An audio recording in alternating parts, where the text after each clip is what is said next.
Welcome back, Nuggets. This mother clucker has some thoughts. Let's ruffle some feathers and get into this live stream. Okay, so I had something completely different planned for today, and then, sorry, a good old Amber went and did that. Live stream, it was like nearly 3 hours, and it's I've listened to some of it and it's kind of horrifying, to be perfectly honest. But I really felt that this needed to be addressed more so than her vlog content, which is weeks out of date anyway, let's be honest. Okay, so what I thought we would do, because she sets up that this live stream, the purpose of it, she explains, is to take accountability and not to bash back. So I have put up a lovely little counter in the top left and top right corner, as you'll see, and we're going to count the amount of times she actually takes responsibility, as in, what I mean by that is she admits fault and it isn't followed up by any manner of excuse. Because as soon as you throw an excuse in there, that's not taking accountability. And while, yes, you can say there are reasons for it, I think when you're setting up a live stream to clear the air, any accountability and all accountability that is taken should be excuse-free. And then, of course, on the other side, I've got bashed Beck.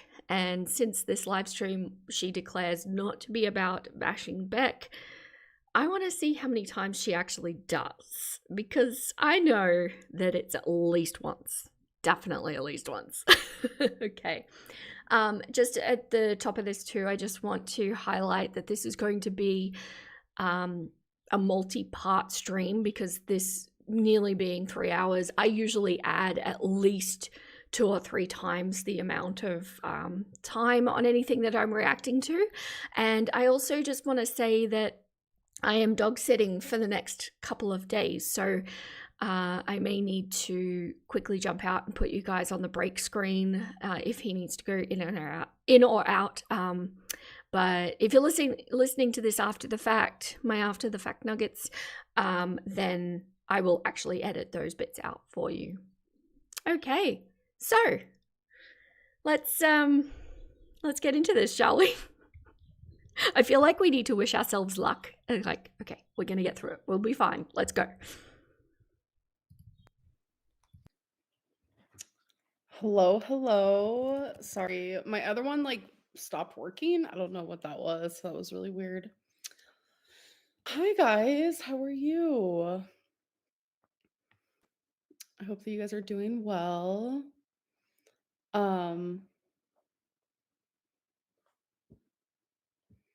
I went to press go live and it wouldn't let me go live. And I was like, what is happening? It has been windy lately, so I don't know if it's like the internet or what. So I had to cancel it and then start a new one. How are you guys doing? Already I have a new member, so thank you, IDK, for joining Stream Queens. I really, really appreciate that.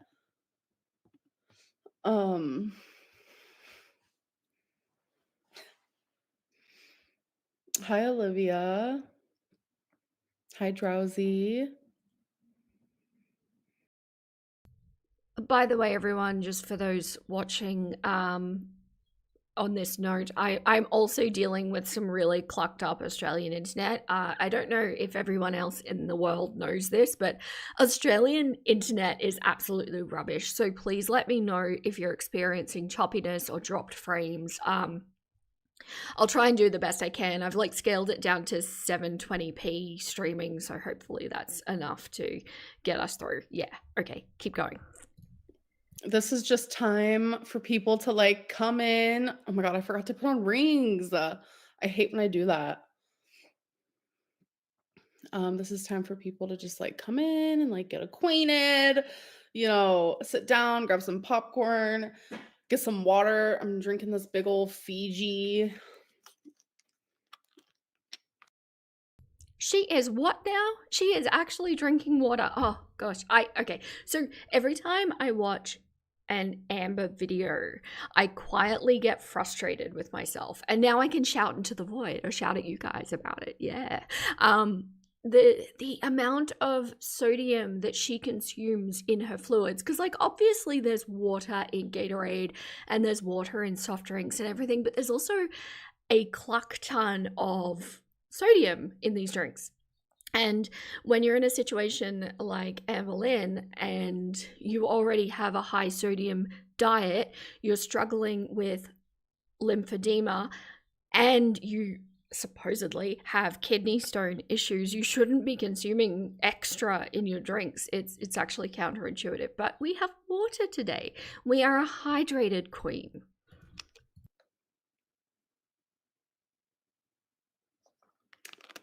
I'm thirsty. First water in months. That's actually a very true statement. What's the lip color? I'm wearing two of them actually. This one is in like some brand that I don't know how to pronounce. Male, melee. And the color berry. So that's that. And then on the outside, it is Maybelline Superstay Ink Crayon in Speak Your Mind, which is perfect for this. The teeniest sip. I'm just dainty. What can I say? No, I'm not using Revlon. Been a silent watcher since I was 16, now 24. I love you. Oh my God, Harley, stop. That's so long. And thank you so much for the super chat. I appreciate that. So I do have some notes because I have been told, come with.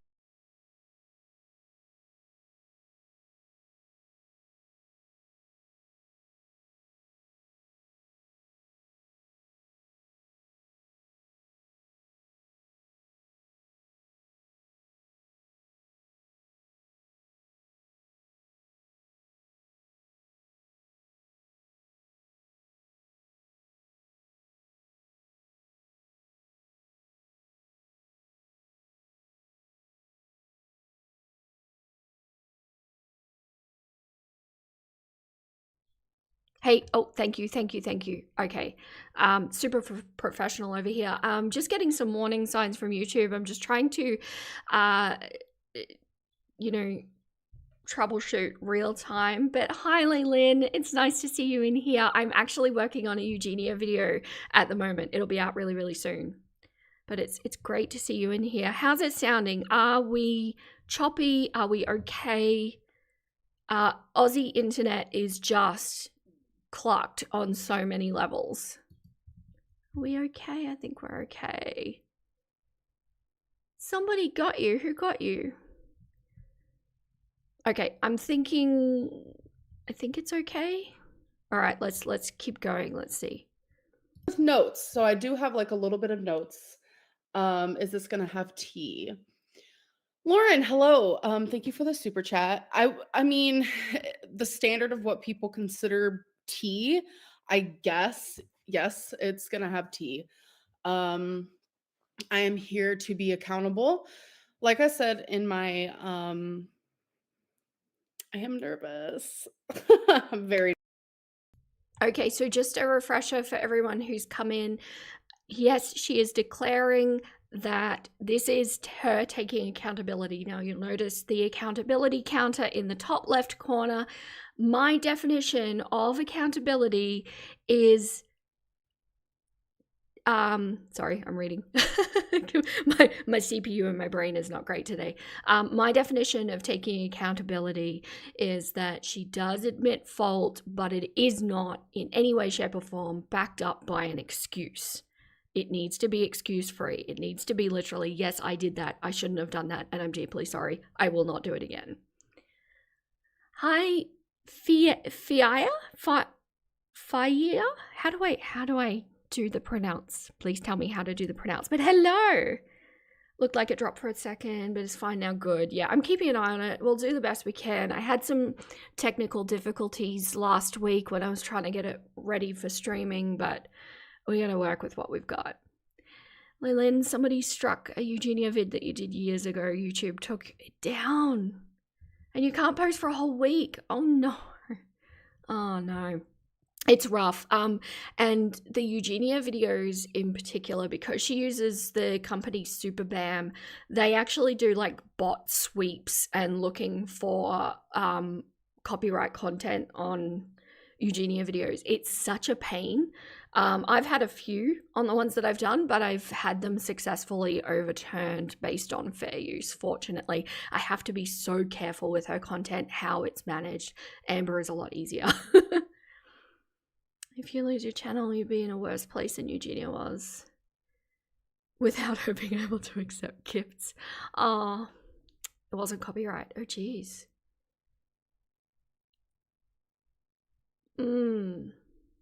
Okay. Well, hopefully you can have a little bit of entertainment with the oh so ridiculous Amberlyn. So I'm sorry. Hopefully I can entertain you for a time. Nervous, and I'm actually really anxious, but that's okay. Like I said in my community post, I want to be accountable. So you guys are gonna find out tea of things that is real and is true. And yeah, I also want to talk about things that aren't real and aren't true because I feel like that is just as important. Um, ABCDFG can be true, and I could take accountability, while LMNOP also I want to clear up. Okay, so Amber should absolutely not be doing this video. I mean, look, it's great for our entertainment and for reaction channels, but that's really the only person that this is servicing. For her to sit there and say, yes, I'm going to take accountability on these things, but I'm also going to debunk these lies, that's not the kind of thing. I mean, at this point, I wonder if Amber Lynn is actually just embracing her villain arc and doing everything she can to sustain that image because she knows that it gets her views. Did I know that Nick Ocado got a facelift? I did not. Did he need it? He is a young man. What's he gonna do when he's an old man? So already we're off to a bad start. Really, I don't think Amber Lynn should be doing any sort of proving or disproving because the reality is that in this day and age with AI, it is so easy to falsify things. And even before AI, I mean, a lot of the quote unquote receipts that she brought, I could have falsified in Photoshop in 5 minutes. So if you can't prove something, and if it's going to wind up with people going, oh yeah, but you could have faked that anyway, what is the point in even beginning to address it? And that's why these sorts of things, if she absolutely had to do this, the way it should have gone was to just sit down and go, okay, I'm going to be an open book and I'm just going to tell you, the realities on everything, not trying to disprove anything. I got loose skin on Ozempic. That left behind. Oh yeah, well that's understandable. Yeah. I just think that's fair. I do have some like screenshots, and some things like that. So I'm just going to try my hardest. Like, this isn't a place for me to like bash back or talk about their personal things. Like, that's not what I'm doing. Um, so I just want to like also make that very clear. Maya, thank you so much for the super chat. Denise, thank you so much as well. Um, and I want to give you guys like the chance to ask me whatever you want. Like, this is your opportunity. Sorry guys, it looks like the my internet. Oh, there we go. Hopefully.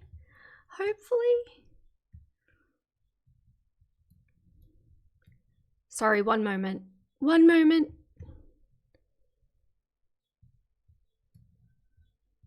Okay, I think we're good. I'm just going to try and pause the stream whenever I have connection issues. Hopefully this doesn't persist. Just got to work with it. Kaden, I still have a crush on you. Thank you for the compliment. How are you taking accountability other than just saying it? Thank you for the super chat, because I'm going to be literally giving examples. Um, and yeah, I really hope that like this helps because I genuinely have been feeling awful. We love you from the UK. Love Ellie and Phoebe. Oh, thank you guys. I love you too. Um, don't do this. You are better than them. They want this. I'm not better than anybody. They're not better than me. I'm not better than them. It's not about that. It's just like so much. Like I've been wanting to say so much and I haven't been able to. And I'm going to say why. Um okay, so some stuff I obviously blocked out. September 7th, 2022, I get a text from Beck saying You feel like your story is about to be lost and it keeps making you panic? Being able to vent in the chat is extremely helpful. Well, vent away. Go ahead. Lord knows your hubby doesn't want to hear it. Oh, good. Vent as much as you need to, Leylin. last fucking warning. Stop talking about me. All you do is talk shit about me, and I just want to forget you and all of the bullshit. I will stop being silent if you don't, and I'm not the only one who has a lot to say about you. Final fucking warning. Take my name out of your mouth, and I can get the law involved. Okay, so I am going to count this as a bashing of Beck because I believe that this is just being put there to make her seem cruel or unreasonable or whatever the case may be. I think that the way that Beck handled that, and I'm really in advance, I'm sorry, I'm going to try very, very hard with the pronouns. I don't have a lot of practice using they, them, so I will be as mindful as I possibly can be. But I think the way that Beck handled this is absolutely appropriate. She was sick of being talked about. They, oh my gosh, first pronoun ever. They were sick of being talked about. And they sent a warning saying, just stop. And I think that Beck is well within their rights to come out and tell their victim story. But all of this could have been avoided if Amber had have just stopped talking about them. Okay, that's fair. Here's the screenshot. And obviously, I crossed out everything else because obviously, like, that's personal. So that's fair. Okay. So I stopped talking about them. And that text was kind of after like I said the proposal story. And in the proposal story, I didn't even say Beck's name, you know? And obviously everyone knew what it was about, so that's my bad. And I shouldn't have done that. But at the time, like I felt like, okay, if they're allowed to make videos and say what they want, like I should be allowed to as well. Okay, so she's literally just said, okay, well, I won't talk about them, but then immediately goes and makes a video about them. So this is pretty much what's provoked everything. Apparently, Beck actually did a reaction video to a Karina Kaboom reaction video that was not supposed to be centered around Amber in any way, shape, or form. But Amber then took this as a green flag to just start talking about Beck however she wanted to. So Beck obviously sent that. So I was like, okay. All right. So I did stop talking about them. And I think what was hard at the time for me was Beck started making videos about me while telling me, don't talk about me, keep my fucking name out your mouth, or I'm gonna get the law involved. Um, I know there's internet suits. Is that what they call them? Internet suits out there? Okay, so with my notes, I do want to delete everything that I'm like already talking about just so I don't get confused. So if you see me like doing that, I'm sorry, it's just like a break. So if there's internet suits out there, um, There is a phase of time. I'm sorry, but she doesn't know the word sleuths, right? She's oh dear, we've got a bit of dropping again. Hang on a second. We'll just wait it out.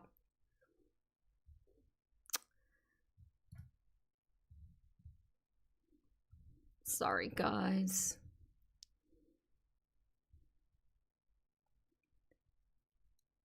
Hey, Teresa. I love my channel. Thank you so much. Yes, sleuth. Okay, my point being, how's this looking at the moment, guys? Is this choppy? It's saying that I don't have a good connection.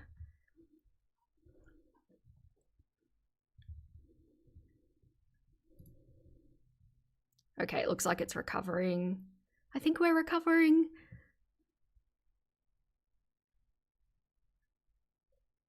Yes, Leyland, you regularly shout me out. I really appreciate that. Thank you.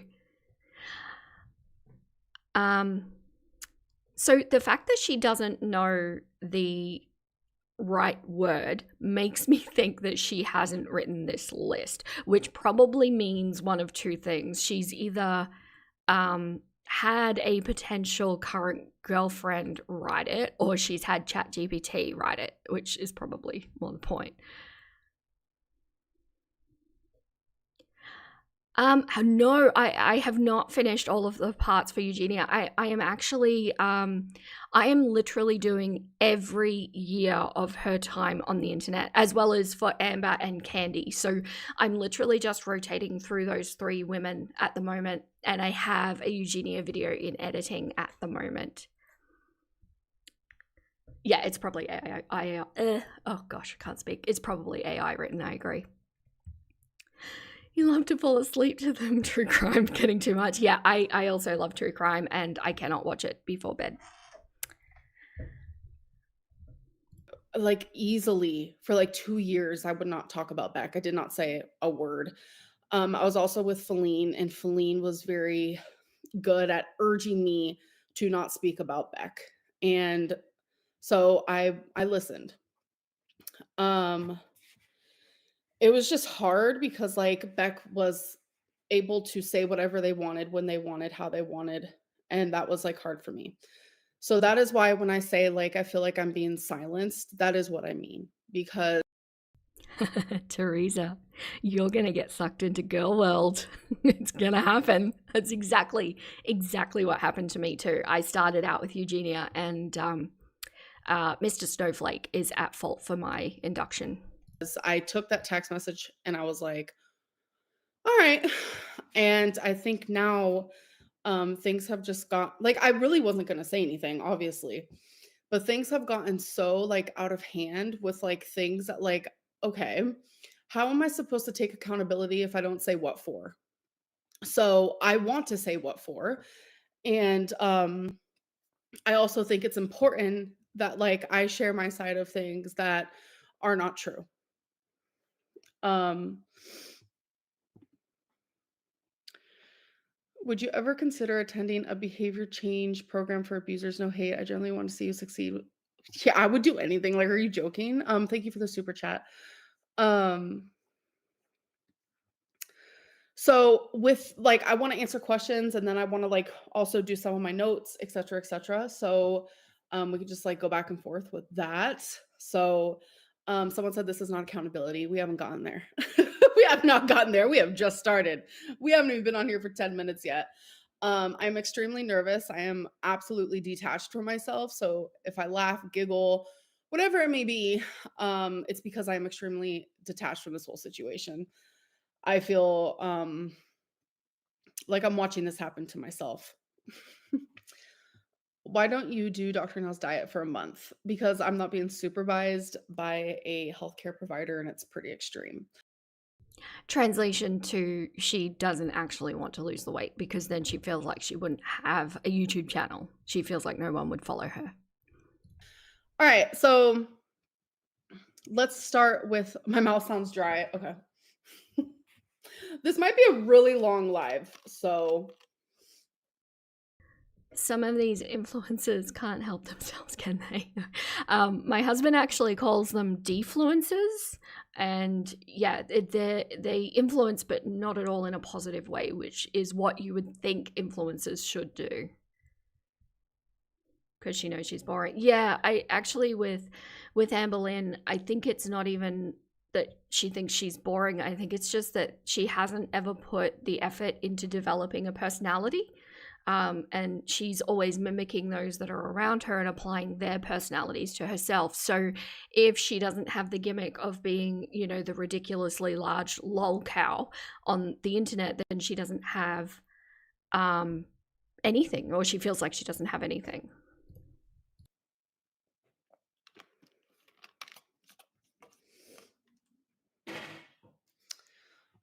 Can you please tell my friend Tiffany, happy birthday. She just turned 26 today. Happy birthday, Tiffany. Have a great one. And thank you for the super chat, Emma.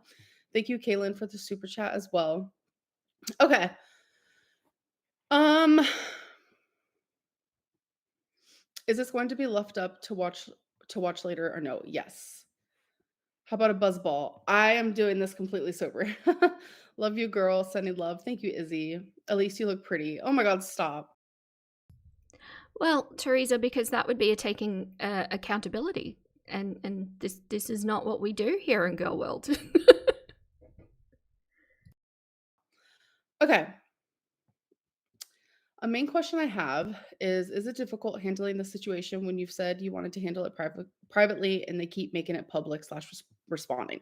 Yes, that's obviously a very different and hard type of situation to be doing because like I really want to like I would love to have like a conversation with Beck offline. Like Beck can have their partner there, friends, family, a whole slew of people, and I can be by myself. Like I'm going to count this as another bashing Beck. We are accusing her of being irrational by taking it online, even though Amber Lynn was what forced their hand in the first place. whatever would make them feel comfortable. Um, whatever could make them feel comfortable, safe, whatever it may be. Because like doing this online like is a lot because the thing like I get like in my videos because I look back, I see in some of my videos, I was like pretty harsh to Beck. And for that, I'm sorry, especially like doing it publicly. Like it's pretty awful, really. Um, but like the things that happen, like I just want to highlight here as well, because I know that clearly we've got some new Girl World people in here, and if there's anybody else listening, um, Amber is a reasonably good actress and an exceptional manipulator. And there are going to be tears in the stream, and you might think that I'm maybe being harsh by not, you know, feeling bad for her or anything like this. It's just that she does this so often, and you can actually tell when she's really upset, but this isn't it. This is just a pure manipulation to try and get the focus off her and all of the, you know, horrible things from her perspective that are coming out from these exes coming forward. Oh, and just some context, by the way, we actually have ex-best friends, multiple exes, all coming forward, all exposing her. The reality is that Amber Lynn should have been cancelled years ago because, like, my biggest exception with Amber Lynn is that she made a false grape allegation. And if you don't know anything else about Amber Lynn, that's all you need to know. There is a string of lies and a string of just destruction in her wake that is what makes me short-tempered with her. Like Gypsy Rose, yeah, quite possibly. I haven't been following Gypsy Rose since her exit from prison. Honestly, if you choose to put your life online, expect opinions. Yeah, exactly. And they're not always going to be what you want. not online. Like I would love to be able to like have that conversation, like, but it's not gonna happen. So there's not much I can really do about that. Someone said, please stop crying.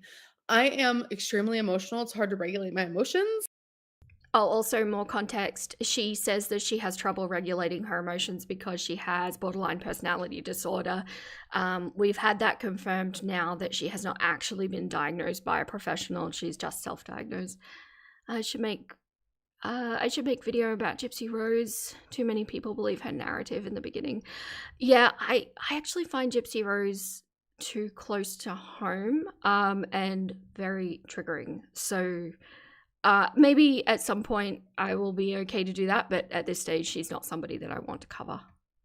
So I am going to be doing the best I can with actually not crying. I'm actually working really hard on that, even on my everyday life, to like not cry at every fucking thing in the world. Um so and I know a lot of people are like, you are not. Hi, Jane, another beautiful princess disorder. I think a funny one that I've heard too. What was it? Like bariatric princess disorder. Not a victim. I'm not saying I'm a victim. I'm saying that there's two people in this story, and one of them isn't being honest about the situation at hand. That's true. One of them is not being honest about the situation at hand. But this is another bashing of Beck. We are calling them a liar. And, you know, the reality is, look, none of us were in this relationship. None of us were in the room with these two people. And Beck themselves does not claim to have been perfect in that relationship because, of course, everybody, well, I think it would be a very small percentage where in a relationship there was genuinely just one victim and one aggressor. There's usually a counterplay going on, and I have no doubt that in this situation there was. But when you consider the weight of the allegations that have been put against Amber Lynn, it is a very imbalanced dynamic, and we are going to be speaking a great deal about financial coercive control in this relationship. And it's like when I was going through my messages to try to find proof for certain questions, because I do have some screenshots that I want to show you guys. Um I found a text message of a situation that like I didn't even remember happening, and it just made me realize that like I'm not perfect. Beck wasn't perfect. Like, I was super controlling of their time, of, like, their energy. I always wanted them near me, like, always. Okay, I will give Amber Lynn this point. That is taking accountability, and that is pretty much how all of this should go. Just for a little bit of context for everyone, what she's talking about of being controlling with their time. An example is like timers would be set in order to make sure that they would be home by a certain time or there would be a fight, or timers were set as to how much time Beck could, like, for example, play computer games with their friends. And so we also have other exes coming out saying that, like, Life 360 was always put on so that she could monitor their movements, and that they would have to spend all of their lunch breaks talking to Amber Lynn. So that kind of thing, that's what she's talking about. Like, it was crazy, and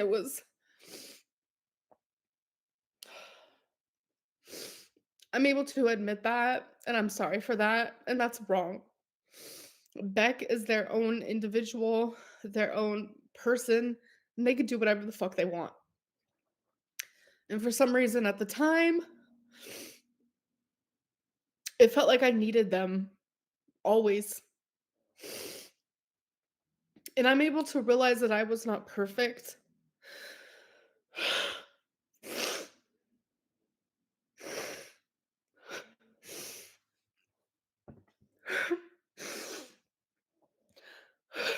But Just a reminder, guys, that this is not real. These are not real tears. But it's impressive, though, isn't it? and it's like I hate like having to do like two things at once because it makes me feel like my apology or my accountability isn't real. But it is. Like what I'm about to say does not take away from that, and I need people to hear it. I need people to hear that.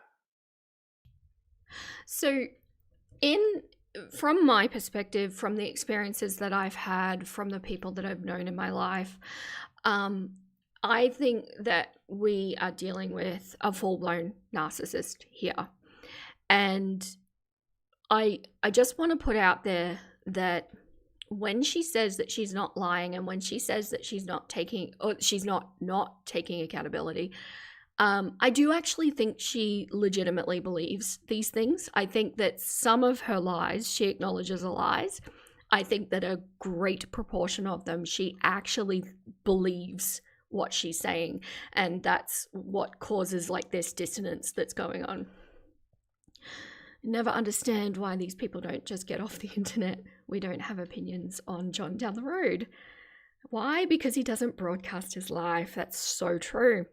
And when it comes to Amber Lynn, for example, she has actually said that she wants to get off YouTube. But the reality is that she is well over 500 pounds and she would need to get a normal job to support herself. And she, at this point, would struggle to find a job, but also she absolutely could not hold it. There's no way, she's still operating as like a 16-year-old girl and is just so unhinged that she would get fired so quickly. Gypsy Rose isn't even that good. Yeah, I know. Definitely seems like it to you. Yep. After being in a relationship with a much older narc over these over emotional breakdowns, scream manipulation. Yeah, absolutely. And Amber Lynn, just as a lot of like coercive controllers or narcissists do, look for vulnerable people. And actually, she just recently tried to do this with a woman who, I gotta be honest, like equally has their own set of issues. I think it was the most equal playing field that Amber Lynn had ever been in. But she tried all of these things on this woman who was a more mature woman, who had a career, who had a kid and a life and had lived, and it just didn't work. It didn't play out the same way it did with this ex, Beck, that we're talking about, who, by the way, is now finding their voice in a really big way. It's super cool. And so anyways, I was going through and I was looking for proof of something, which I'll show you. And it's like there was this text message I saw where I like sent a big long message to Beck saying like how I felt. It's actually on my other phone. I need, if you guys want to see, I can get up and go get it. But some of it is actually personal. And in it, I was saying how like I like quoted some things that Beck said to me. And one of the things was I wrote down in my notes, at least my family didn't do drugs. Like Beck would say things like that to me, and I forgot that they even said that to me until I was looking at a text message from like I think it was like 2020, and I was like, "Holy fuck." And it's things like where it just neither of us were happy.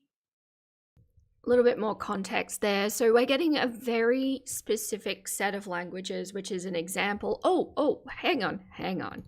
We bashed Beck. We did. What was I saying? I've lost my train of thought. I have distracted myself. Her whole manner is just off. Yeah. I'm so sorry. I just need context. I've forgotten what I was talking about.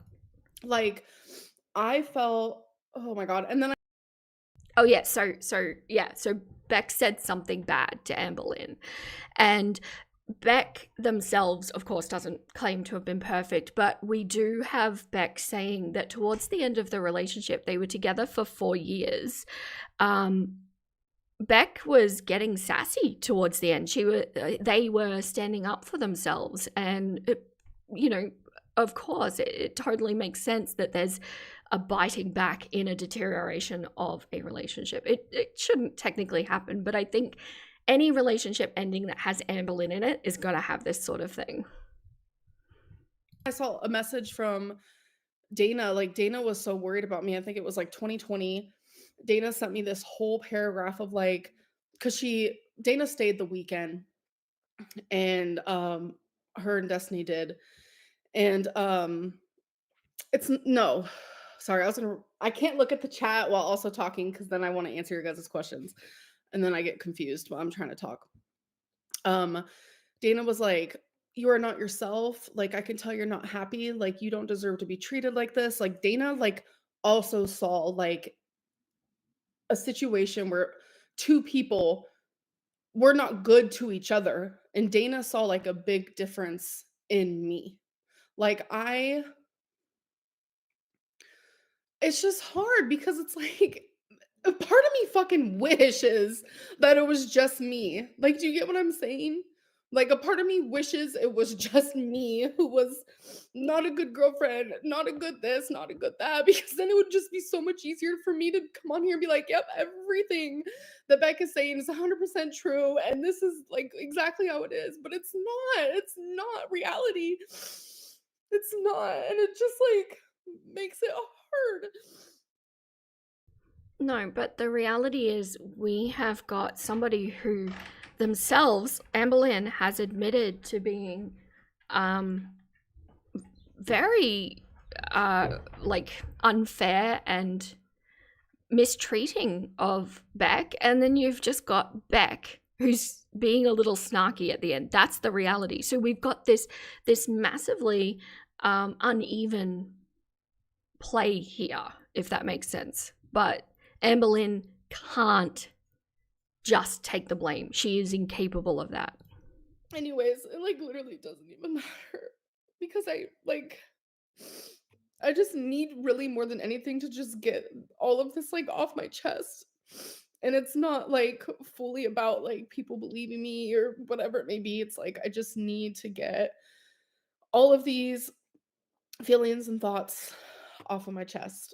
So before I start being like, well, Beck said this, but here's proof that that's not true, I would like to answer some of your guys' questions that I can be accountable for, because I don't want this to be a situation where it's like, oh, Amberlynn is just trying to prove Beck wrong or this and that. Like, no, I want to. So this video is at the tail end of a few actions that have happened. So since probably mid last year, Anne Boleyn has been on a decline where she had an affair with a married woman. Then she got into a relationship with, let's say, somebody with eccentric interests that wants to overfeed Anne Boleyn, and has actually had somebody already unalive due to that. And then we went through, because of that, her best friend started doing exposés. And that kind of started the wheel rolling of Anne Boleyn biting back against reaction channels and biting back against the ex-best friend and trying to defend her relationship. But then she went through a breakup, and then Beck, who we're talking about now, is an ex from a few years ago, started speaking their truth. Sorry, I'm really trying. I live in a very traditional world where they them pronouns are not used, but I'm trying. So then Anne Boleyn started biting back at Beck, and then Anne Boleyn's first ex that was accused falsely of rape started a podcast up called Lukewarm Tea, which is pretty cool, actually. And they got on a podcast together and started basically discussing Amberlynn and the commonality of their experiences with her. So Amberlynn is feeling very ganged up on and feels like she needs to speak her truth, which is why this video. But the reality is what we're seeing here is a narcissistic abuser who is acting like the victim and trying to say their piece as the victim, essentially. Leyland just took pizza out of the oven. Ooh. Nice. Enjoy your pizza. And it plowed through the slice. Oh, no. Enjoy your pizza. Literally be accountable. Because that is just as important to me.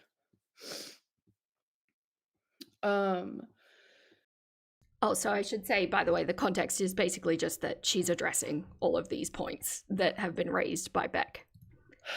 I don't think any hate helps in this situation. Let her talk. There's two sides to every story. Yes, I completely agree with that. Deep breath. You are valid. You are okay, ALR. Thank you, Harley. Appreciate that. Amber, you're 100% drunk. Don't lie. Go to bed. I am completely sober. Saying I'm accountable doesn't make you accountable. Correct. That's why, like, I am trying to list off ways that I am accountable. Dana stole your girl. Could be true. Could be true. I'm currently reading super chats because I don't want to like skip any of those because I'm gonna feel bad. Where are the tears? They're there and they're messing up my makeup. So what you talk about Destiny's brother on drugs? Yes, that was a very, very low point of me, and I should have never done that. And I'm sorry for that. That was a very bad look, and it was horrific because, like, you guys know that I have like addicts in my family, and I should have never, ever, ever done that. Oh, Amber, we have another accountability. I'm impressed. That's exactly how to do it. So she knows how to do it. By the way, Teresa, this is a wild point to jump into Girl World. Like, this place is on fire at the moment. It's insane. You don't get narcs. What makes them tick? Do they just view people as things and use to throw away? In my opinion, yes, that's exactly what Amberlynn does. I don't think she understands what love is. I don't think she understands what the give and take of a relationship, whether romantic or just friendship or even with, familial. I think she doesn't know what that is or what it should look like. She has had a rough past. I've actually done her origin story. My last video actually was on her origin story. So there's reason for it, but the reality is that she's now a 34-year-old adult who has not at all attempted to get better. She's just manipulated her way through survival, basically. Everyone has addicts in the family. Look at the grandparents. How do people think they feel without their meds? Yeah. I feel like, yeah, Amber does go on a little bit about her family and her past and kind of operates seemingly under the notion that nobody else would possibly understand, yet we're all probably sitting here going, yeah, we understand.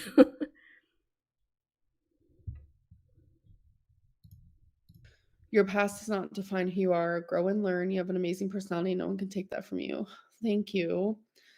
Can you shout out my best friends Cal and Andre, who love you so much and are also struggling with BPD? Love you. Hello, Cal and Andre. BPD is hard to handle. But we got this. It's something we'll always struggle with, but there's way to regulate and there's ways to help with symptoms and etc. You look so beautiful today. Thank you. I appreciate that. Does my mom have dementia?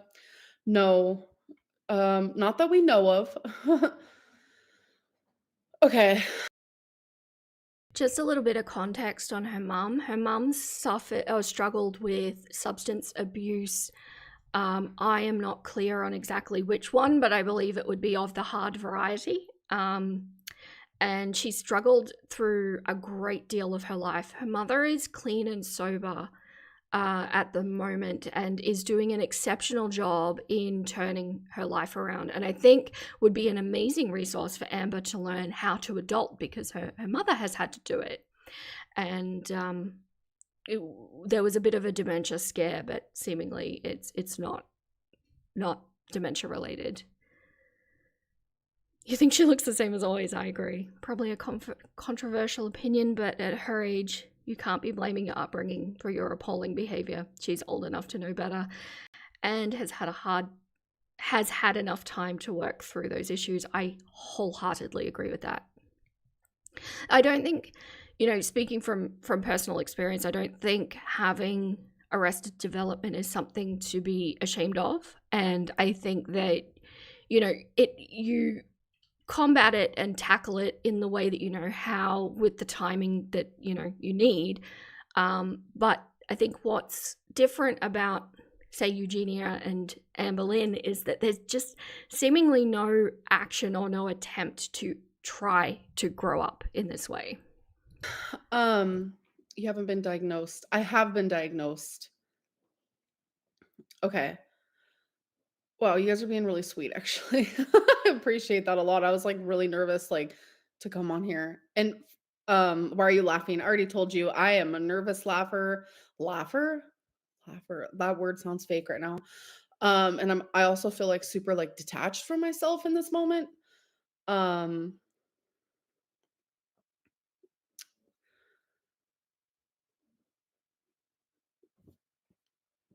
oh my God. Thanks for the super chat. Okay. Okay, so can you guys ask me like straight questions? Because I feel like that would just genuinely be easier for me. And I feel like people are always asking questions, but then it's like when I put you on the spot, I know it's hard to like come up with stuff. Like I totally get that. Um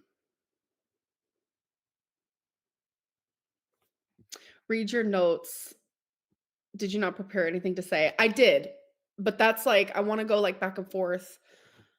I thought you only have one phone. I do actually, but I use one phone, which is this guy. I went into my storage unit and I got my phone from when I was actually dating Beck. Just a little bit of context here. She's actually just caught herself in a lie.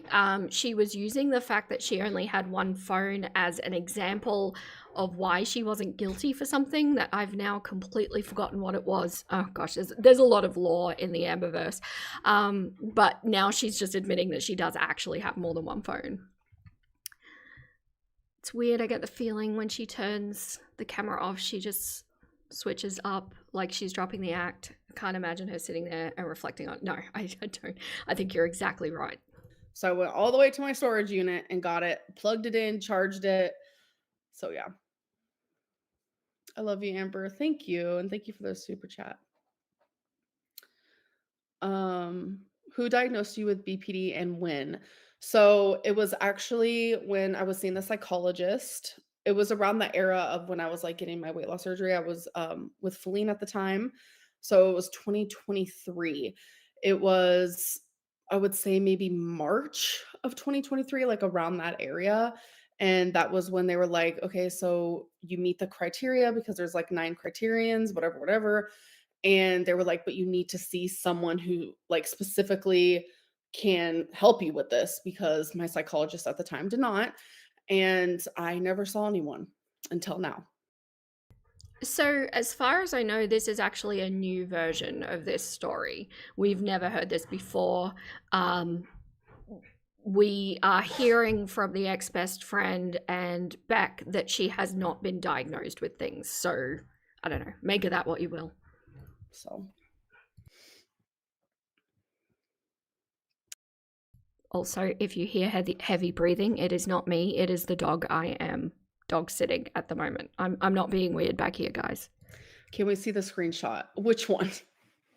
Okay, fine. Oh, okay, someone finally asked a question. Thank you. Did you tell Beck your foster parents didn't let you go to Disney? No. So Beck is mixing 2 completely different stories together. And what's really crazy about this is there's actually a clip of me, Beck, Ricky, and Eric. Eric and Ricky are people who were really good friends. Sorry, just a bit of context as well for those who don't know. It came up in the podcast between Beck and Casey. That's Amber's first ex. that they actually had two very different versions of a story that apparently Amber experienced when she was in a foster home, where the foster parents apparently went to Disney and left Amber at home as a child. And so we've got two conflicting stories on that, and Amber's about to go and bash back again. I'll have to update. Lived with them. We were all sitting at the dining room table, and me and Eric were well, Ricky was talking about a time that he was in jail. And Beck was like, I don't remember this. And Eric was like, how do you not remember that? And then me and Eric actually are sitting there. There's like a clip of this online, so you can go see it. Um, Me and Eric were like, Beck, like you're always like remembering like certain stories that like three different stories and like combining them into together and like you're not remembering, and that's what's happening. I know.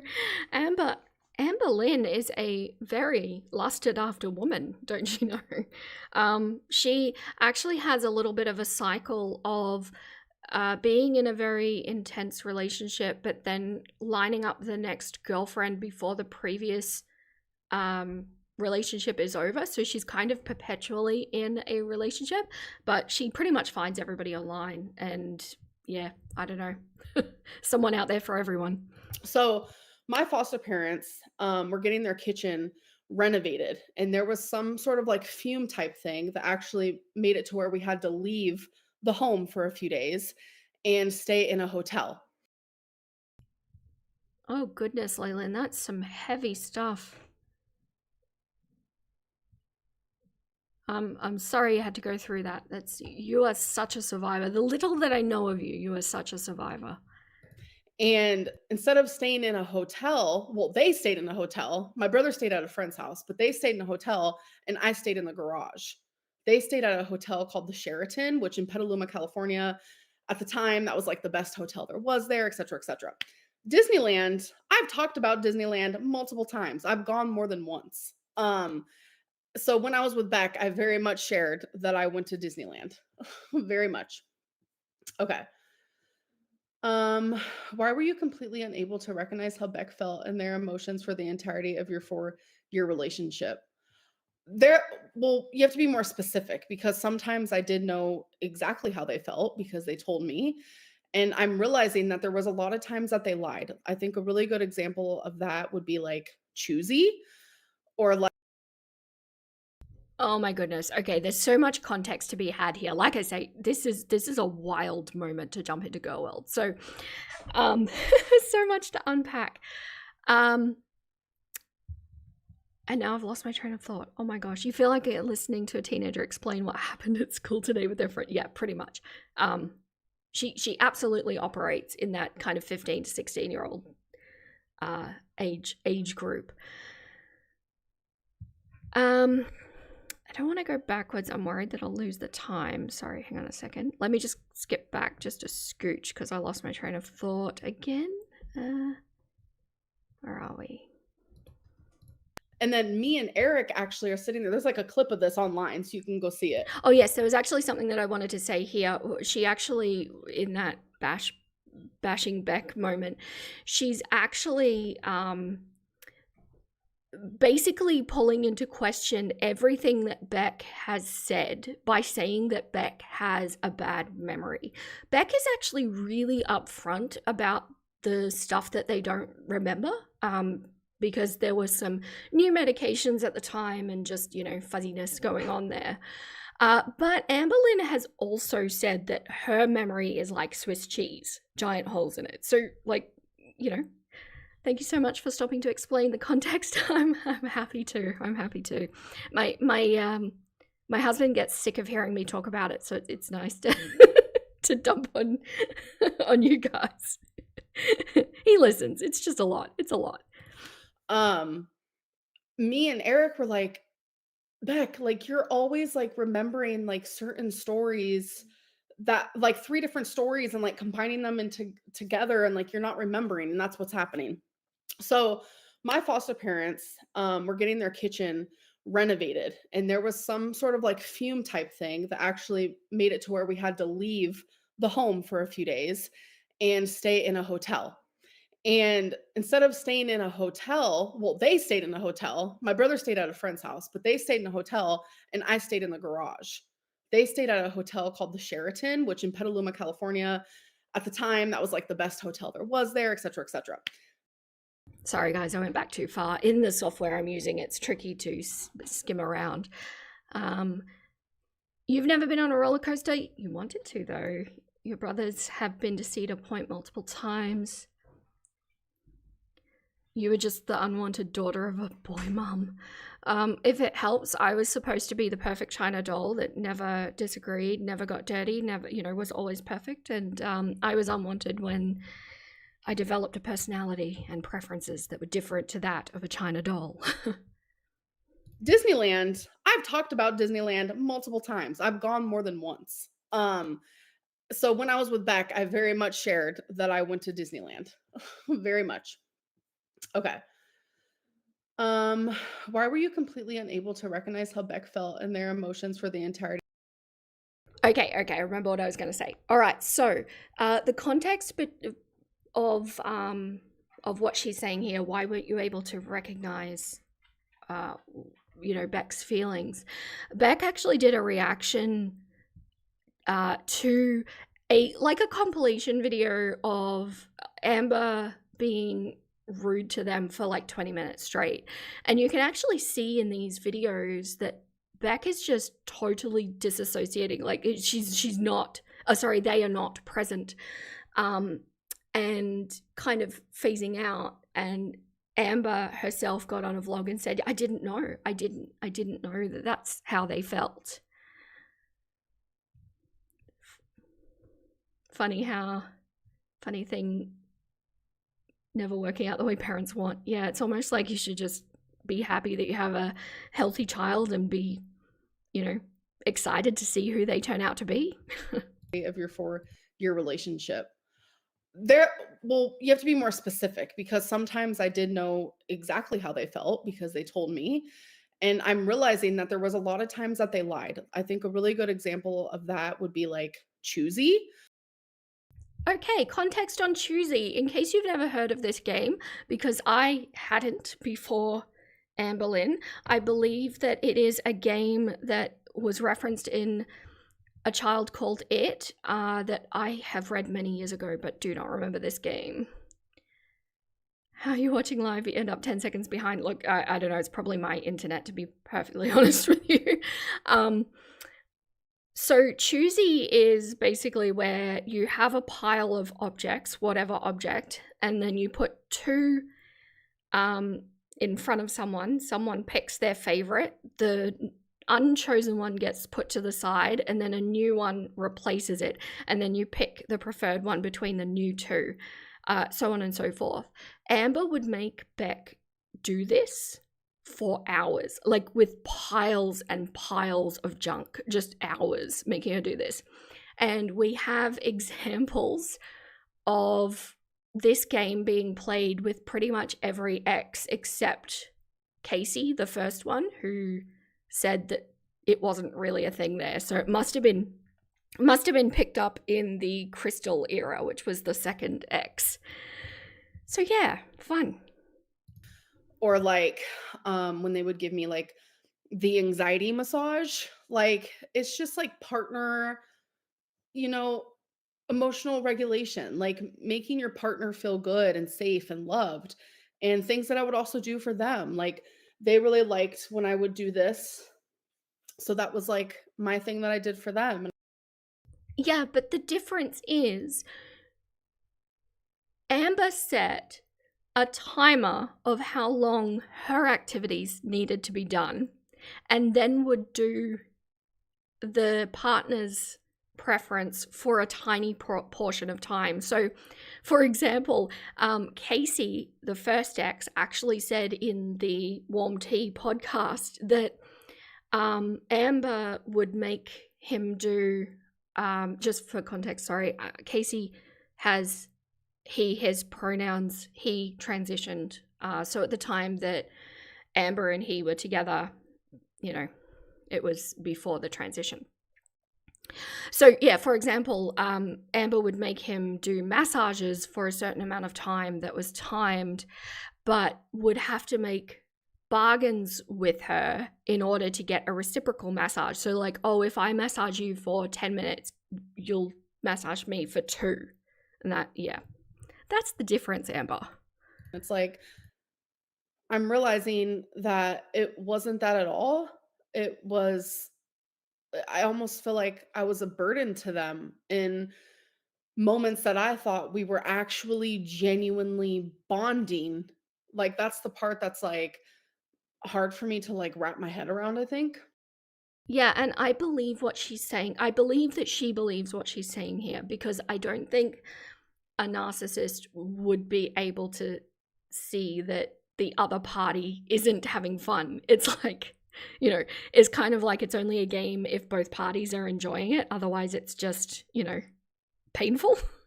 And I do believe that she can't see that.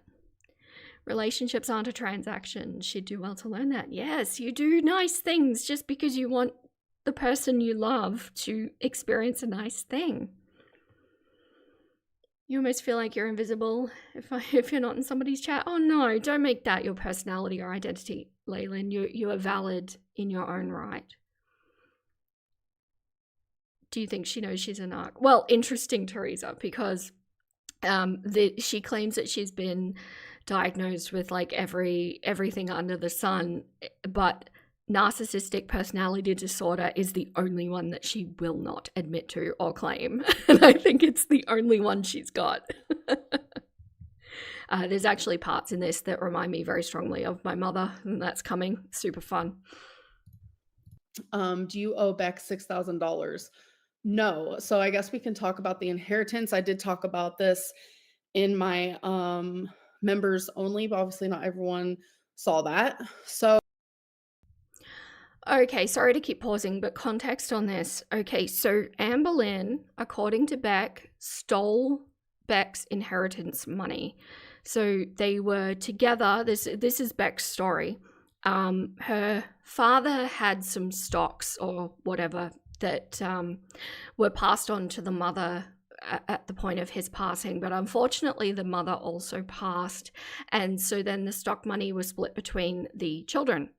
Beck was due to inherit $5,000 or $6,000. I'm not clear on how much, and basically they wanted to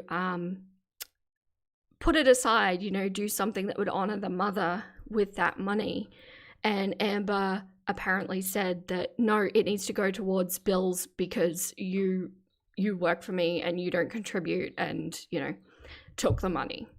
Amber said that it was spent on a mattress that Beck wanted, but apparently the mattress was purchased before the mother passed, so that could not have been true. So in my members only, I talked about how Beck is saying that I took the inheritance. Me and Beck had a joint account. Okay, so this is where a screenshot comes in. So I'm glad we're talking about this. Let me get to it. I have done some picture taken. Wow. Okay, so me and Beck had a joint account, and it was originally her bank account. Their bank account. I'm sorry. I'm getting really, really flustered. My apologies. So it was originally their bank account. And when we got together, I ended up going on their bank account together. So we were joint bank accounts. So any money that either of us both received went into one full-fledged one area. In a recent, I don't know if it was video, live stream, I forget what it was. Beck said how they didn't even have the means to look at the bank to see how much money was in there, that they had to use my debit card, that I had my own private thing.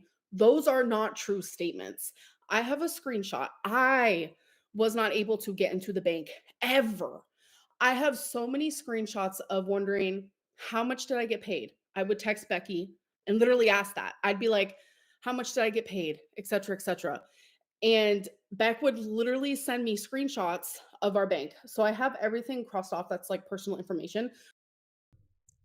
They were together about 4 years, so it was fairly lengthy. They were living together and everything. It was a full-on, like, common law situation.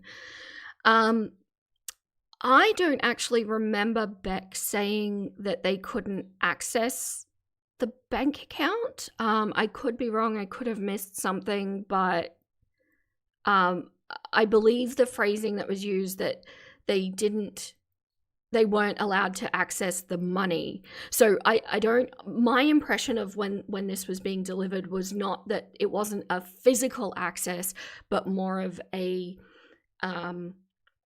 let's just say the consequences of if they had have withdrawn the money, it would have been like really bad for them. You're confused who's who now? No, okay. So let's just put it in order. So we've got Casey, who is the man who transitioned. That was the first one. They were together when they were teenagers. Then Crystal, then Destiny, then Beck, who we're discussing now. Then after that, there was Feline / Jade. She makes up fake names for her exes. Then there was the one that was married. Then there was the one with the seeding eccentric interest. And then we're up to date. So yeah. The one that was married was very brief. And they never actually met. When you lost your mum, your step siblings tricked you into giving up your share of the inheritance. No. To pay for the funeral. And then they tried to take the house. Oh man, funerals make people weird, don't they? It's just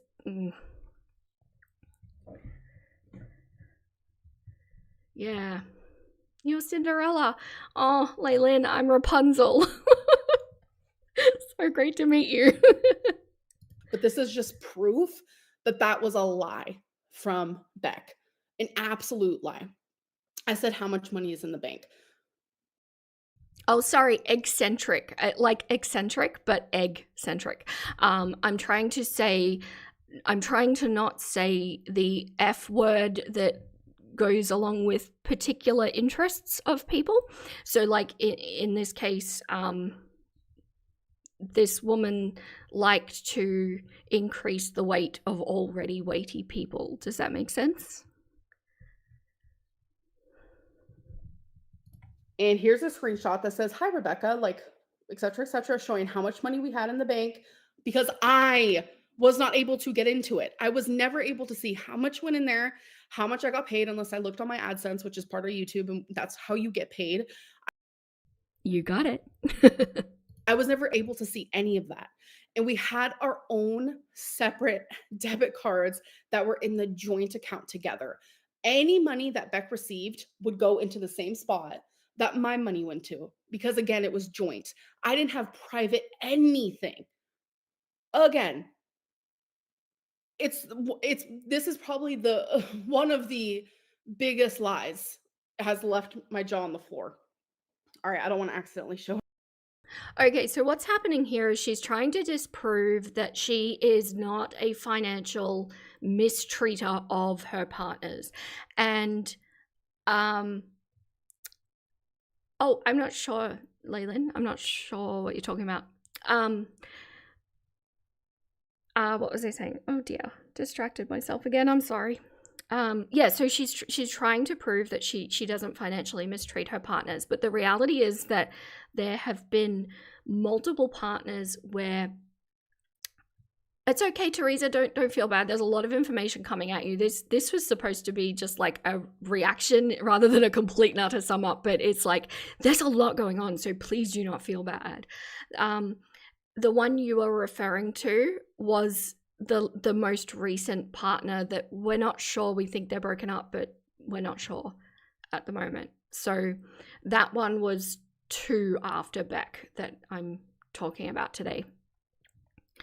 But we have multiple partners who she has basically said to quit your job, I'll support you. But then once she's supporting them, she uses that to create more control, which is exactly what I theorized went down with the last ex, Tomalee, where she quit her job and then started making merch for Amber. And I think the breakup happened because Amber started pulling all of this cluckery, saying, oh, but you work for me now, you have to do this. And that's the position that she likes her partners to be in.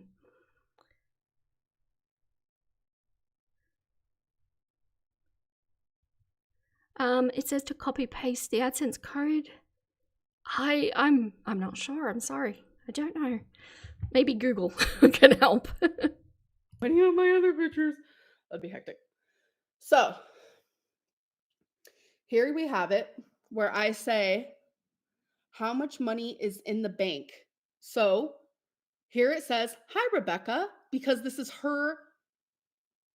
their account, literally their account right here, which we shared, but I could not get into it. So I have so many screenshots of Beck sending me screenshots of the bank because I couldn't see it. So it's like, let me cross this off on my things that I've talked about because yeah, but like there's a difference between somebody that is being coercively controlled in a financial means, they may still have physical access to the money, but it's not at all saying that there isn't coercive control going on behind the scenes that make them fearful or feel like they cannot access the money. There is a difference there. And I do not think that Beck was saying, and like anyone, in the after the fact nuggets, feel free to correct me if I'm wrong, but I do think that Beck was not speaking about a physical access. I think it was more like Amber controlled the money or else kind of thing. My notes, I don't want to get confused.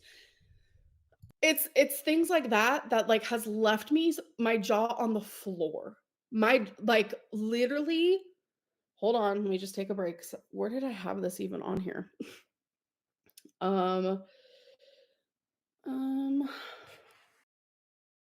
I think, Leylin, you're a little ahead of me. I have only dealt with AdSense in the sense that I can set up the memberships and stuff like that for the live streams, but I am not monetized yet on any other level, so that's probably why I haven't gotten there yet. You're ahead of me. I can't find it. Oh, wait. Okay, I talked about this. So I'm going to cross this off. I just don't want to like repeat anything.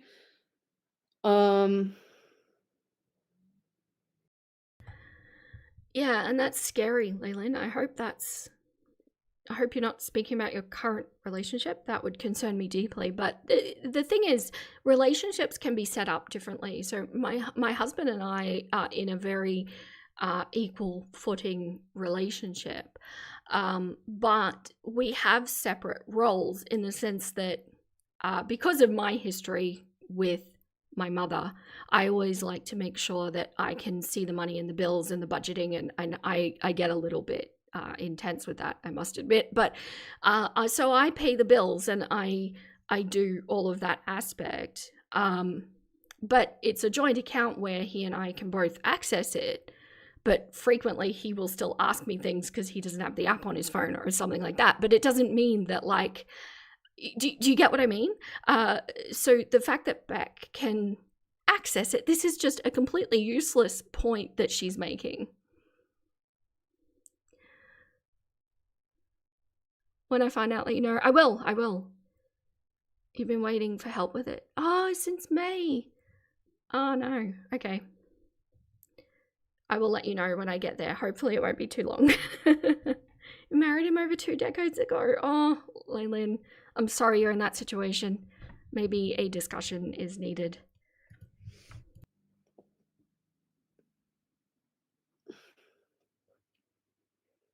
I can't find it. Oh, okay. Yeah. Okay. And I also put in my notes with that is like my mom stayed with us for like 2 months when I had cancer.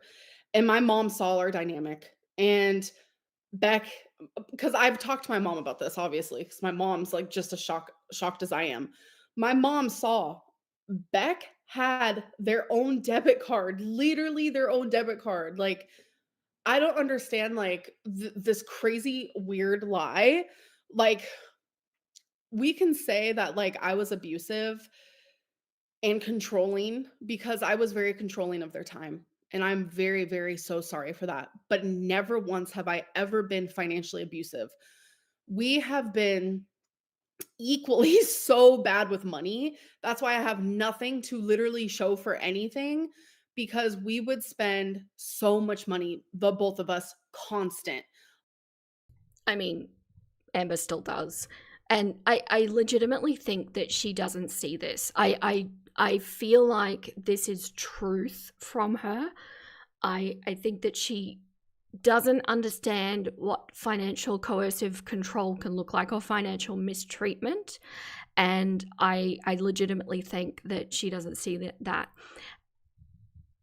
And oh dear, why am I getting a warning? Sorry guys, one moment. YouTube is screaming at me.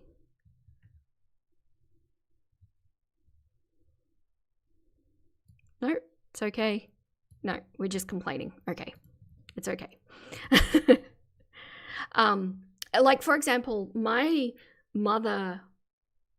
This is what really reminds me what Amber's doing at the moment. My mother would love bomb you with like gifts. She'd spend thousands of dollars on me at like Christmas time, and she put me in a private school that I actually didn't know. I didn't choose or anything like that to go to a private school. I was just put into it.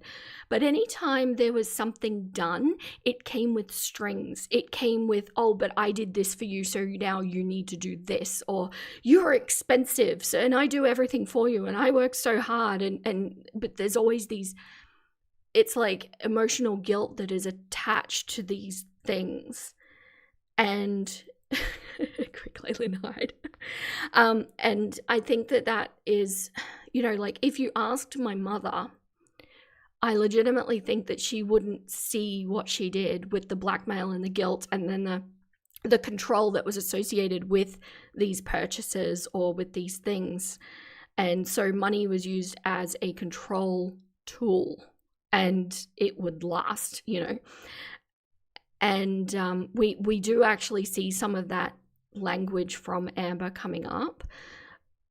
But if you asked my mother, my point being, she would say, I did everything for my daughter. I clothed her. I made sure she had all of the toys. She went to a private school. I sacrificed. Yes, but you're not saying the rest of it, are you? Like, they were allowed to buy what they want when they wanted. Like, I literally bought them a car. Like, I bought them a car. I'm that type of person where you guys have even seen it. You guys have seen it. You guys have called me out on my shit. I buy love. And Yep, exactly my point. So she bought her a car, yes, but there is video footage of Amber saying that it's Amber's car, not Beck's car. Yeah. So there's strings. There is strings attached, and what the strings were, Beck had to bathe her, had to wipe her. Yes, you heard me right, Teresa. Wipe her. She had to get her food. She had to drive her places whenever she wanted. She had to. She forced Beck to vlog when Beck didn't want to be on camera. She forced her to stream when Beck didn't want to stream, and you know, these are the strings that are attached to these very generous gifts that Amberlynn gives. Money is not a tool to buy love. Money is not a tool to control people. And if that's why you're purchasing something, or if that's why you're buying money for your loved one, if that's why you're buying gifts for your loved one, then that's not the right way to be using that money. And that is mistreatment to the highest degree. And I have gotten so much better with that, especially because like the last like 6 years of my life, 7 years of my life, 8 years actually. What am I saying? Like the last like 8 years of my life, like I have bought people with money. I have bought love, I have bought friendships, I have bought laughter, I have bought time with people because of money.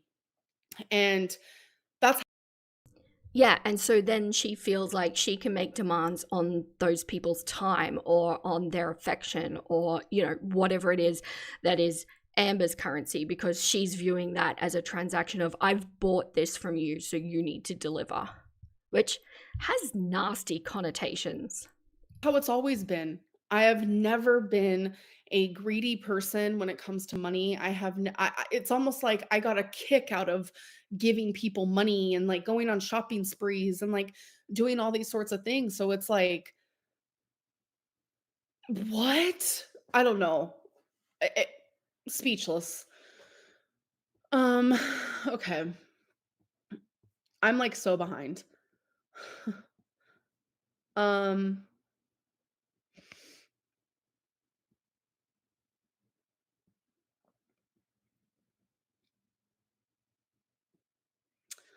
when I got with Beck, they had a car, but they wanted something better and I said, "You know what? Let's do it."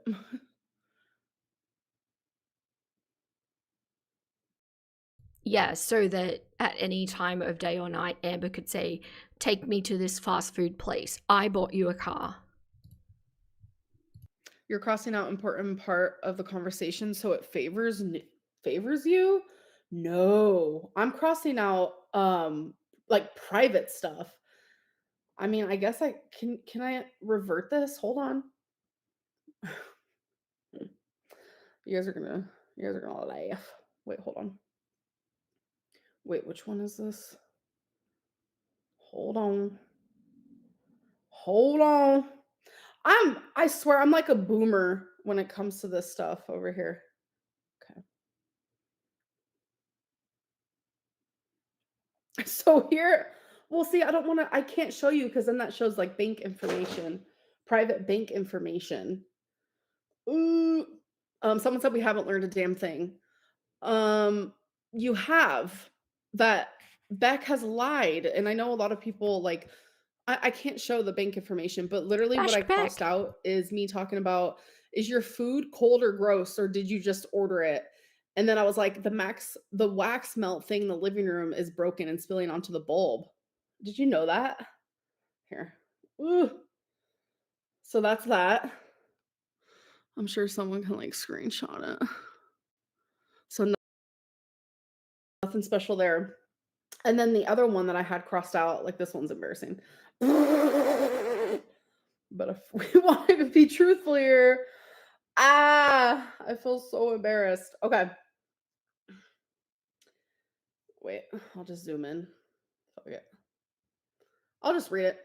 I just want you to know that I was in love with you and I was heartbroken. And I even am now. I wrote this to back, by the way. I even am now as I am realizing I am losing someone I thought was family. I truly think you are one of the best people I've ever known, and I would be grateful for you till the day I die. You were there for me during the most hardest times of my life. I will continue to be sorry for everything hard I put you through. I will forever miss you, Becky. Truly. So that's awkward. So that's what I had crossed off on that one. Yeah, because I think it fits if we're going with the narcissist narrative that when the narcissist loses their point of fixation or of use, then there is going to be some remorse or some grieving on a level that that is no longer there.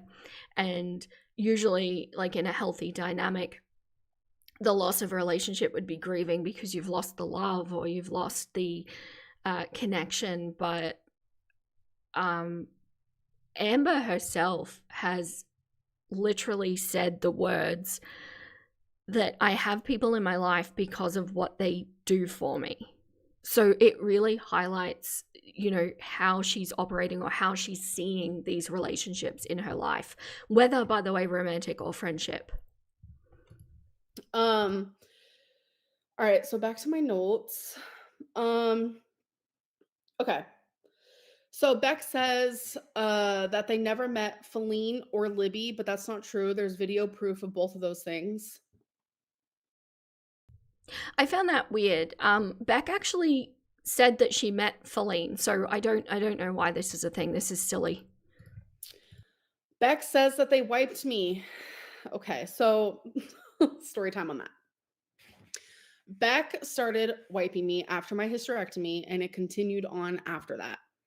This part is embarrassing, and this part I am going to be accountable. Here we go. Accountable Lynn coming in at you. Just before she gets into this, a little bit of context around this. Beck said that she started the assistance with wiping from the point of the surgery and pretty much throughout the rest of the relationship.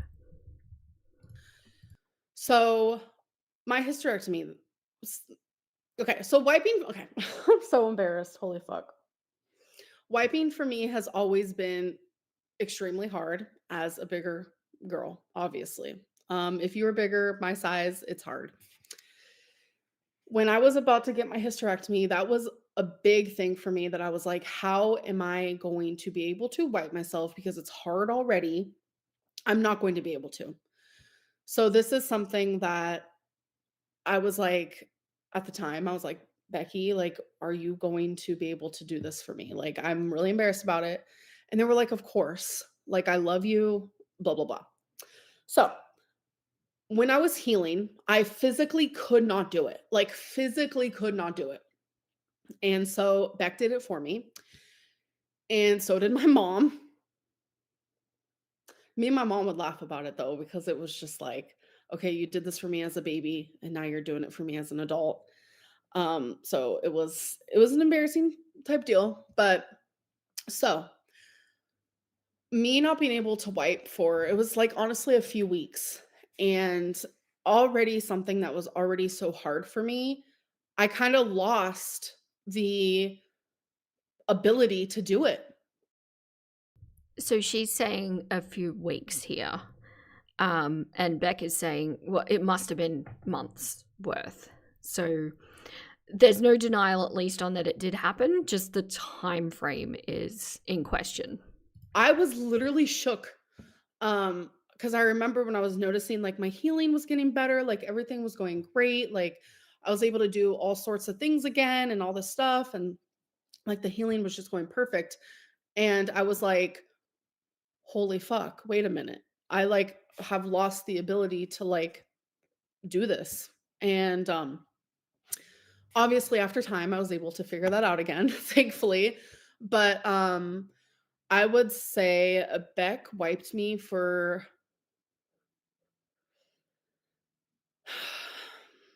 I would say a good 9 months. So we went from a few weeks to 9 months. I mean, what do you make of this? Because Beck's saying that it was a lot longer than that. Like, I'm not exactly sure on the exact time frame, but they made it sound substantially longer than that. So, yeah, it's. I mean, I think this really shows the kind of person that Beck is, and an extremely giving and caring individual. And the impression that I get from Beck is that they really put their all into a relationship when they're in it. And I think in order to do this for somebody, unless you're being paid and that's your job, you're going to love them, right? And it's really embarrassing, and I know a lot of people are going to forever make this a meme, and that's okay. I also did very embarrassing things for Beck. Like, that's what you do when you're in a 5-year relationship. Like, that is what you are going to do, period. You are going to help the person that you love, and, you're going to be there for them. You're going to be there for them if you love them.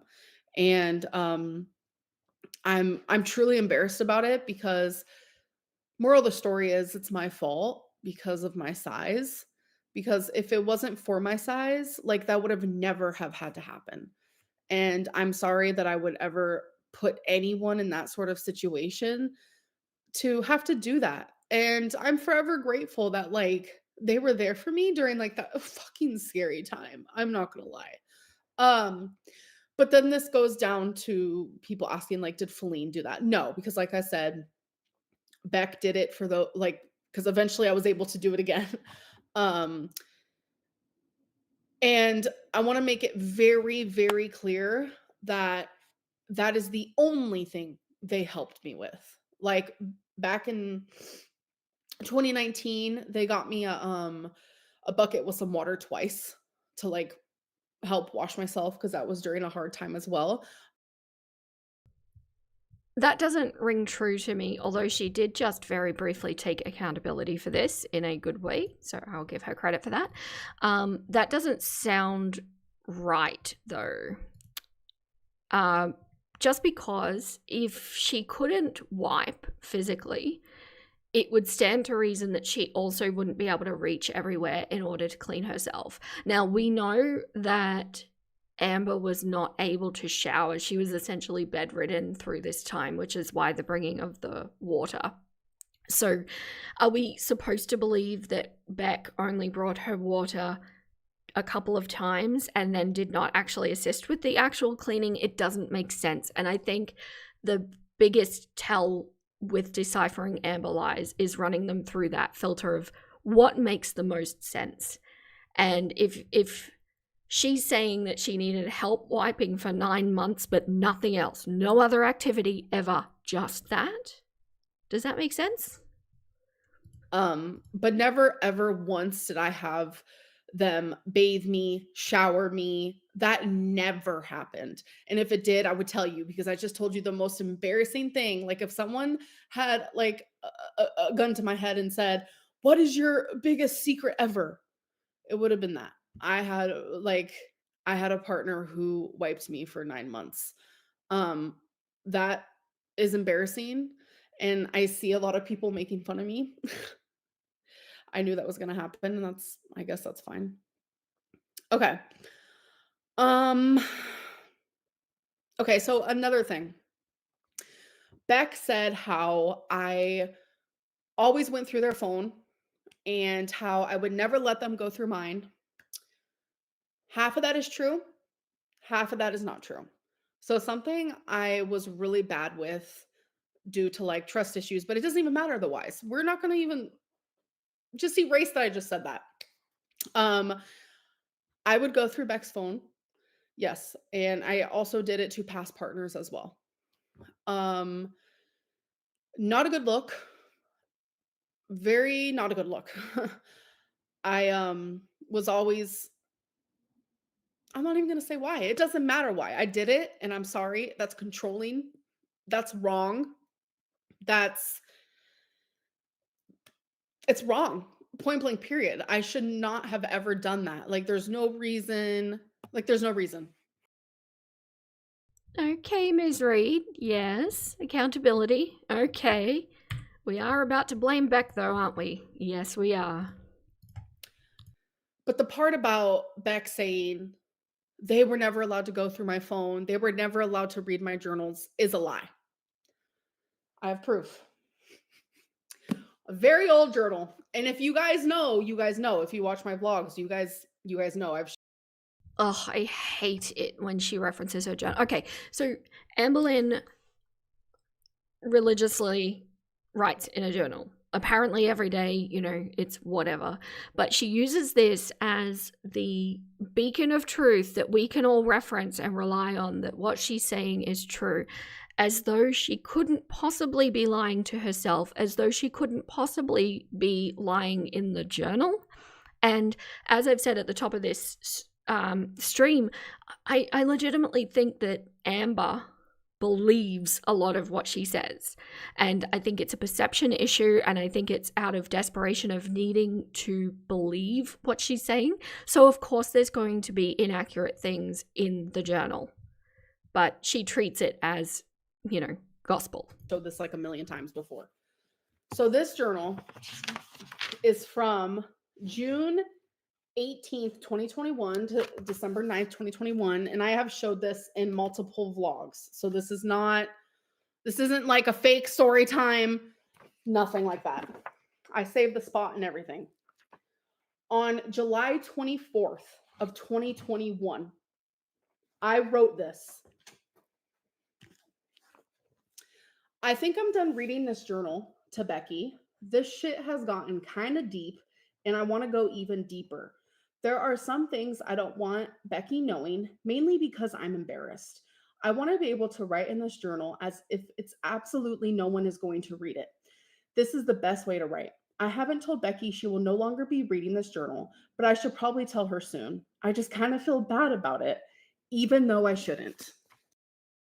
Okay, well this is ridiculous. Okay, so she's trying to say that her reading her journal to Beck is the same as waiting until a partner is in the shower and going through the phone, and then contacting friends pretending to be that partner in order to get what she wants.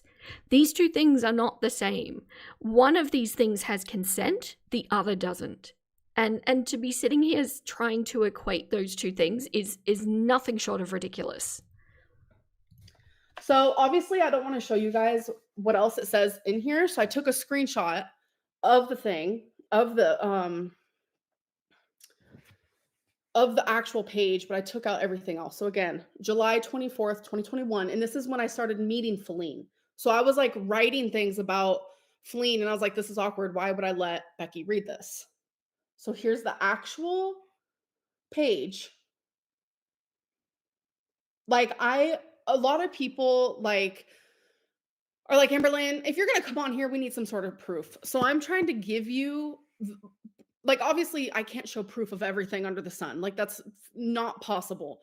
But the things that I can give proof, like, I'm trying my very hardest. Someone said your handwriting sucks. Sorry.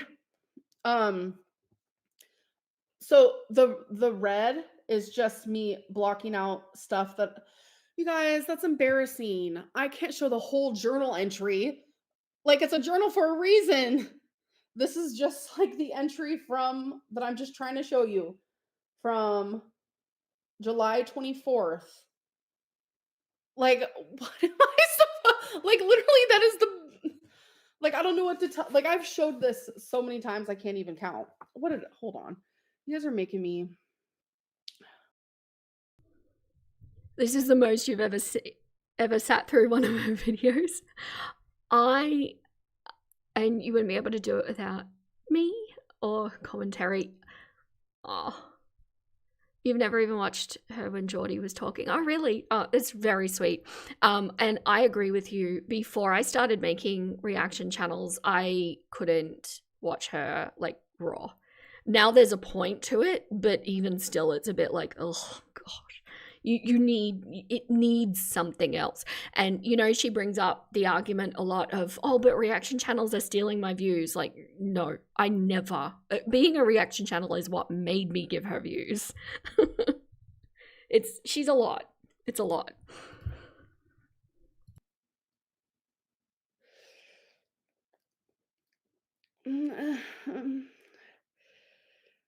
Oh my god.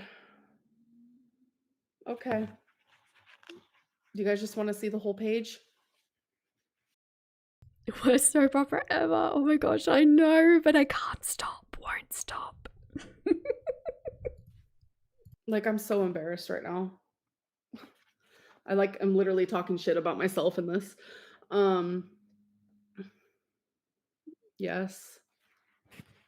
Like, if this was back and they were like, I have a journal entry to prove that Amberlynn did this, you like, people would be eating that up, like, literally. Vera putting in the work so we don't have to. It's funny you should say that, Leylin. I've heavily gone back and forth about whether or not I want to do the deep dives historically with Amberlynn, like I've been doing with Eugenia, because I really enjoy the research process and putting it all together, and I enjoy that.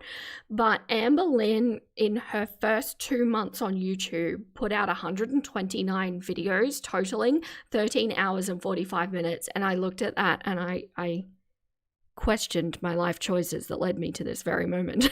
And I really had to think about it and go like, oh, do I want to? Yeah. And even still, I'm still on the fence. I'm going to try it and see how it feels, but it's a lot to slog through.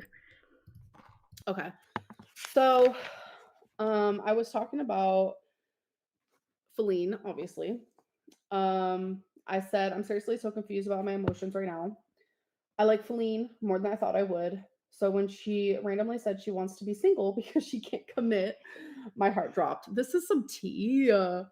I just don't understand because everything we do is like we're in a relationship. I don't want to be in a relationship either, but I also don't want her talking to anyone else. I'm pretty sure she feels the same way. I'm also confused because it seems like she wants to meet me sooner than I had expected. I'm just not ready for that. There's so many things I need to change and improve before we can even plan it. I don't feel like the person I am, if that makes sense. I feel like I'm worthy of love and attraction and sex, but then I remember who I really am and what I look like, and I lose all of that. I'm fat, I feel gross, I'm unhealthy, and the list goes on. This is embarrassing. No one is gonna want me the way I am now. God. So I need to change. I fucked up by being in such a rut for so many years of my life. I regret it all so much. I hate that I cannot experience the shit I want to experience all because of my weight. It has literally ruined everything. So part of me does feel bad for the part of her that is reflecting this. But then you think about the heinous acts that she's done to people and animals, and I just. Oh, it's so conflicting. I don't believe that people are all good or all bad. I really don't. But some of the bad that Amber has done is just unforgivable. Her content is literally sitting in the same spot. Yes, it is. Yeah, she can really turn it on and off. It is. It's hard sometimes to decipher. The last one that I actually felt was real was when she lost her cat. I think that was real. But yeah, it's. I mean, who knows? And then in my next paragraph, that is when I wrote about here it is. The full shabam. So that was just me trying to prove to you guys that like Beck got to read my stuff. Beck got to read my full-fledged journal entries, even though they are telling everyone that they didn't. Like, It just. It's. Oh, it's just ridiculous. Um, I believe what Beck was saying was that she never got a look at the journal. But Amber is so language specific that it's like possible that, yeah, she read a page here and there. But that's not being able to look at the journal. It's not being able to read it. It's still, this is such a nonsense argument. It would have been far better for her to just avoid this entire topic. does that make sense? Like, Beck is telling people that they had no control over the bank, but I'm the one who didn't. I'm the one who didn't. Like, I needed to ask them to look at the bank. Like, how much money do we have in the bank? I never would know. She didn't know exactly how much was in the bank because she was making such ridiculous amounts of money. It came out that she earned over $20,000 in a single month in that live stream era with Beck.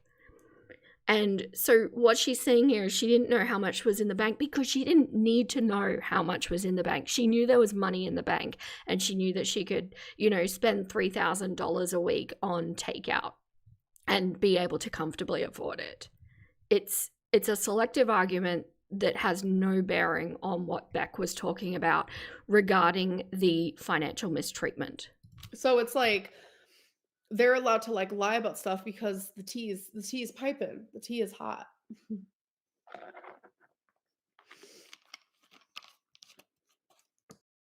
By the way, I'm just going to interject as well. We've been going for an hour and 52 minutes, and my goodness, Leyland, you've been here for like the entire time. I'm very grateful. And to the other little lurky viewers there in the background, I see you. I appreciate you. I'll be aiming to go to the 2-hour mark, so another 8 minutes or so, and then I'll pick up the next part. Hopefully tomorrow, but we'll see.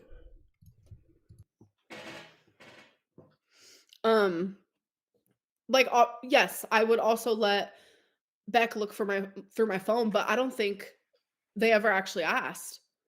Maybe, like, once, and I was just like, "Sure," like, very much that. Yeah, because when you love and you trust someone, you don't ask. I've never gone through my husband's phone.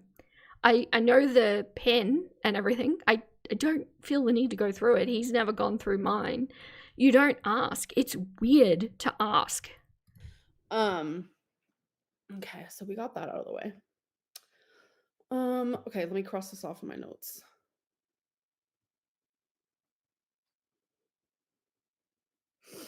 Um, so one of the hardest like, okay, so after we broke up, um, we had mutual friends, obviously, and I found out a lot of things that I did not know about, actually, that made sense, and it, like, added up for me, obviously. Even you felt part of you feels bad for Nikocado and how the YouTubers never cared about his violin or his little Mr. Noodle. The platform made him have to destroy himself before becoming a somebody. Yeah, I agree. He is a really talented musician. And I love that little parrot. So it is it is, and I think it's easy with any social media platform to get sucked into, what gets the views rather than being true to yourself, especially if you're wanting to make it a career. It's easy to lose that passion for why you started something. And people like drama, and clearly, people like Nikocado and like Amber are very evident of that. And yeah, Nikocado is a good actor. Well, I mean, that's a character. So yeah, he's. I respect the hustle he did personally, but Amber is a different kettle of fish. But behind my back, like, Beck admitted to using me for money, and that is the only reason why they were with me. And oh, this part like really hurt me. Beck literally called me a fat fucking bitch. And that genuinely shocked me. And obviously, you guys probably know who the mutual friends are. Let's be real. Um, Okay, look, Beck may have said that. I think I would understand why Beck would feel the need to say that. But can I just highlight that it was brought up in the podcast that Amber said to Beck, if I wasn't the size I am, I wouldn't be here with you, while they were together. but like Beck would like during an argument would say kind of harsh things, obviously, but never like vulgar. But like after sorry, I have so much on my brain trying to read the chat and then trying to read this. Um, Dan, no, I'm trying Oh, I missed a bashing Beck. I did. very hard to respect pronouns. It's very important. Um,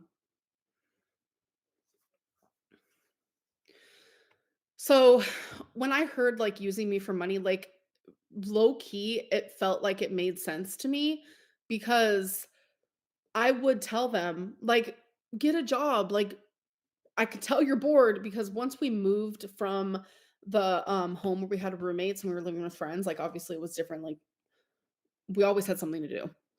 But when it was just me and Beck, like I was like, get a job. Like, are you joking? And so they tried Uber, but they only did it like twice. And I'm like, and I always tried to be super like, I'm just going to pause her there. So, again, I want to run through the filter of what makes sense. Beck originally quit their job that they had when they met Amber because Amber encouraged it, which then put Beck in a situation where she was reliant, where they were reliant on Amber for income and for survival. Would Amber then tell Beck to get a job? And if she did tell Beck to get a job, and it's true that Beck did some Uber deliveries for like a couple of trips, Do you think that Amber, through that job, was consistently blowing up their phone and that's why they didn't continue doing it? Like, I can imagine that there was a great deal of that control that Amber herself has admitted to having on their time and on their schedule. Does it not make sense that if Beck were to have gotten an Uber job, that it would have been made near impossible because of Amber's demands? What's the word? What word am I looking for? I always try to be super supportive with their passions. Like, I bought them all kinds of like this art stuff so they could start an art business. And I really wanted to help them with that. And like I tried so hard to be like, Beck, like you got this. Like you can do anything. Maybe, but at the same time, we have on video, on live stream, where Amber is putting Beck down in front of everybody. So yeah, you've got this creative. Beck is actually is a really good artist. I love their little drawings that they do for their streams. But when you've got this creative thing that requires creative inspiration and motivation, that can be very difficult to draw upon when you've got somebody forcing you to record when you don't want to, putting you in awkward situations on stream and putting you down. How are you supposed to be able to manifest that into a real life business?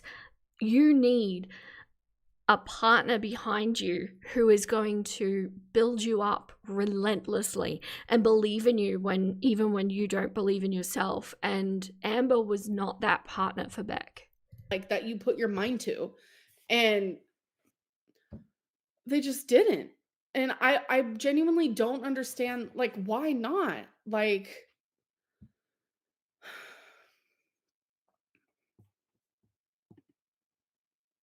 hold on. I'm behind on a lot of things. Um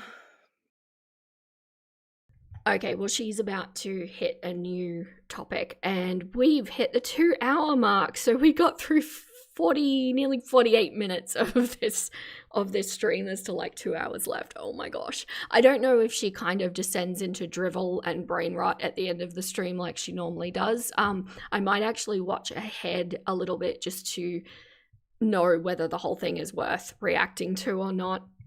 But I think that will be enough for today. I will try and find more time for live streaming, generally speaking, throughout my schedule. I am just a little hesitant to commit to any hard and fast schedule because I'm really fitting everything in around all of the stuff that needs doing.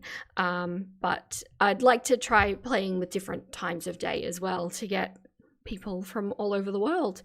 But thank you so much if you're still here. And thank you, Laylin, for being so amazing in the chat. I really appreciate it. And thank you to everybody who is sitting there quietly in the background. I really appreciate it. Please consider subscribing if you haven't done so already. And give me a like. Hey, it helps. You appreciate the distraction. Me too. But that's all the clucks I have left to give today. Stay golden, my little nuggets. And I'll catch you next time.